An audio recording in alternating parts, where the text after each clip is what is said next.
Politics of immigration. Today, immigration is a politically divisive issue in many host countries.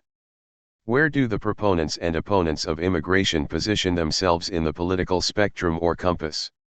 Each is calling and labeling itself positively and the other side negatively. Labels flying around. Proponents of immigration consider themselves humanists, globalists, futurists, progressives.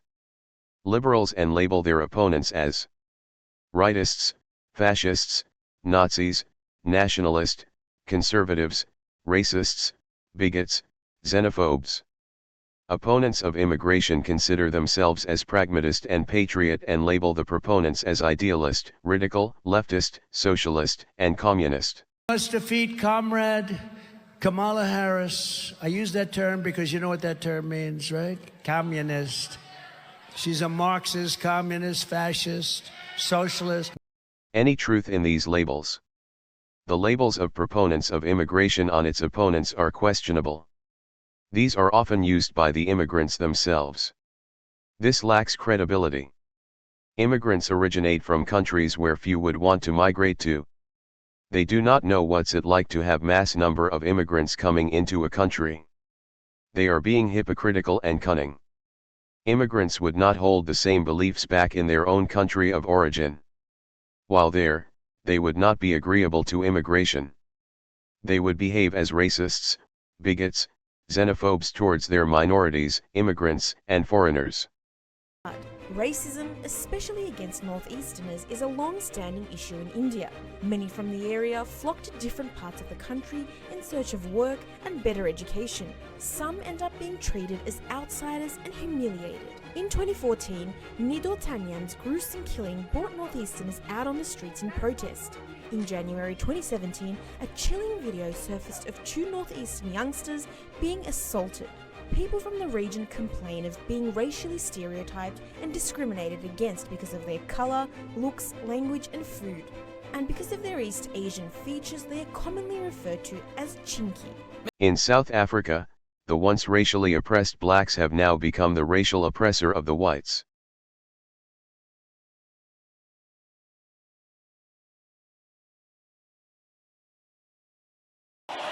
Shoot to kill! Gamaza!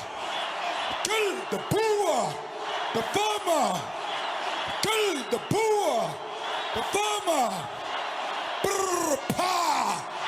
Pa! Brr, pa! Pa! Attention! In the US, the whites are becoming the victims of reverse discrimination from the blacks.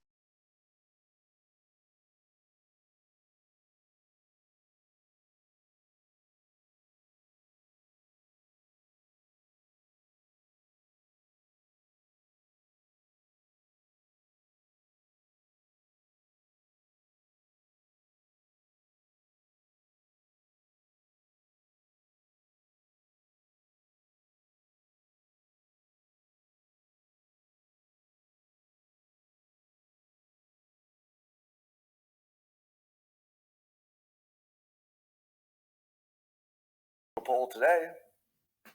They said, do you agree or disagree with the statement, it's okay to be white?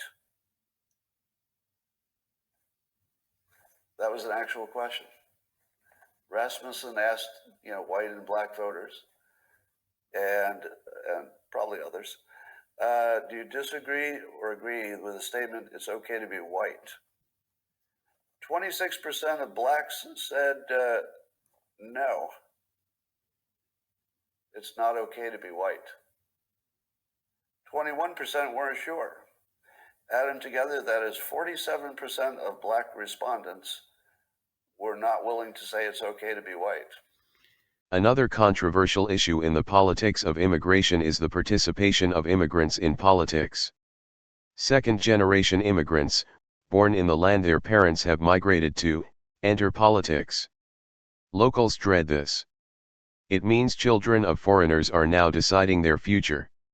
The first thing these new generation of immigrants do when in power would be to bring in more of their own kind.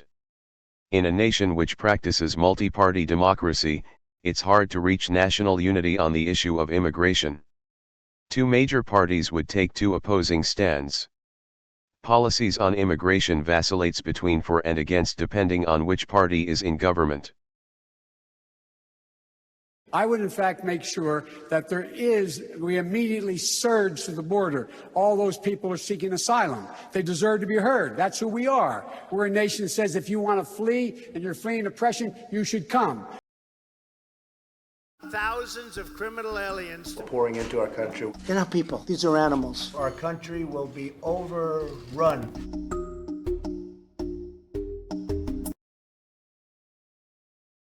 The international politics of immigration.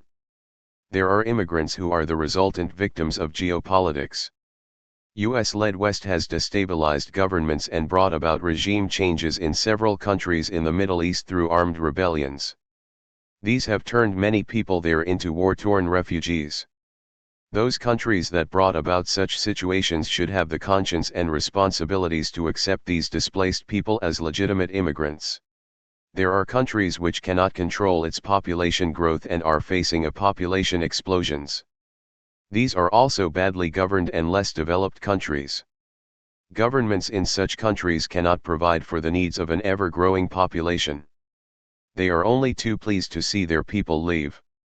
To the governments of these nations, their citizens leaving for other countries is a relief on the population pressure. They consider it a trouble drain rather than a brain drain. Some would even see the diaspora as a means to grow their international influence and an opportunity for territorial expansion. They would continue to cultivate the loyalty of the diaspora. India, for example. India has overtaken China to become the most populous country in the world. Sadly, its governance and development have not kept pace with its population growth. With more than 1.4 billion people, India is now the world's most populous country. But rising unemployment is pushing young people to the brink.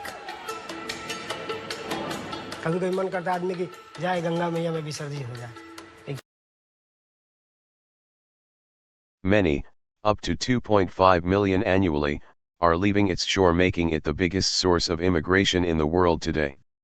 India benefits from its diaspora through remittances and high-tech transfer.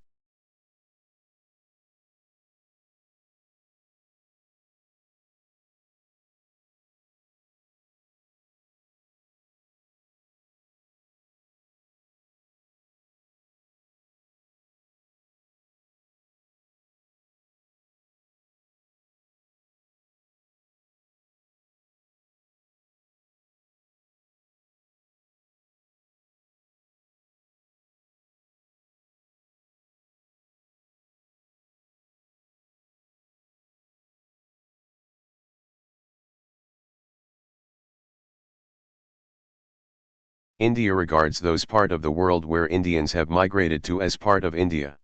In January of every year, it celebrates Overseas India Day, when overseas Indians are supposed to renew their pledge of loyalty to their mother India.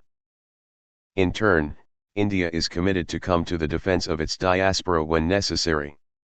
It is not incorrect for a destination nation facing such immigration to view it as an invasion.